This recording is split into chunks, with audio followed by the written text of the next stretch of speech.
நம்ம டெக்கான் இண்டஸ்ட்ரீஸ் எலமாத்துறோங்க. நம்ம பார்த்துட்டு இருக்கிறது பார்த்தீங்கன்னா, ப்ளோயர் ஸ்டவ் இருக்குங்க. அதுவும் இல்லாம பார்த்தீங்கன்னா, நமக்கு ஆயில் பர்னர் ஸ்டவ் எல்லாமே நம்ம பண்ணிட்டு இருக்கோங்க. நம்ம பார்த்தீங்கன்னா, மினி ஸ்டவ் காம்பேக்ட் டைப்லருந்து நமக்கு வந்து பார்த்தீங்கன்னா, ஒரு ஹோட்டலுக்கு தேவையான டைப்ல இருக்கு. இப்ப நீங்க பார்த்துட்டு இருக்கிறது வந்து பார்த்தீங்கன்னா, மினி காம்பேக்ட் டைப்ல இருக்குது பாருங்க. இதெல்லாம் வந்து பார்த்தீங்கன்னா, ஒரு சில்லி கடைக்கு, ஒரு பலகார கடைக்கு எல்லாமே நமக்கு ஈஸியா இருக்குங்க. இதெல்லாம் பார்த்தீங்கன்னா, ஒரு கோழி கடைக்கு கூட நம்ம யூஸ் பண்ணிக்கலாங்க. நம்ம சின்ன சின்ன இதுக்கு ஆப்பரேஷன்ஸ்க்குலாம் நமக்கு கரெக்ட்டா இருக்கும். இதெல்லாம் பார்த்தீங்கன்னா, அடுத்த டைப்ல வருதுங்க. இதெல்லாம் பார்த்தீங்கன்னா, நேரா நம்ம ஒரு 20, 25 கிலோ சிப்பம் அரிசி வரைக்கும் வச்சுக்கலாம். இதில சார்ஜிங் ஆப்ஷனும் குடுத்துர்றோம் நம்ம. பேட்டரி டைப்ல வருது.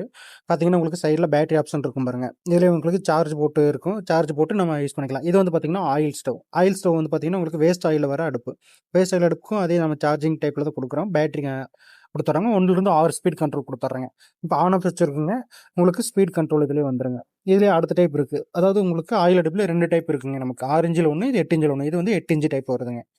ஆயில் அடுப்புலமே எஸ்எஸ்ல வந்துருங்க. நமக்கு ஈரோடு எலுமாத்தூர்ல இருக்க டெக்கான் இண்டஸ்ட்ரீஸ் அவங்க தான் மேனுஃபேக்சரிங் பண்ணி சேல் பண்ணிட்டு இருக்காங்க. இவங்க கிட்ட commercial gas stove, waste oil stove, இவங்களே கண்டுபிடிச்ச பேட்டரியில விறகடுப்புன்னு நிறைய மாடல்ஸ் இருக்குங்க. 4 hours சார்ஜ் பண்ணா போதுங்க. 10 to 15 மணி நேரம் நின்னு எறியுங்க. இந்தியா ஃபுல்லா டெலிவரியும் பண்ணிட்டு இருக்காங்க. நீங்க இப்ப ஆர்டர் பண்ணனும்னா ஸ்கிரீன்ல தெரியற நம்பர்லயோ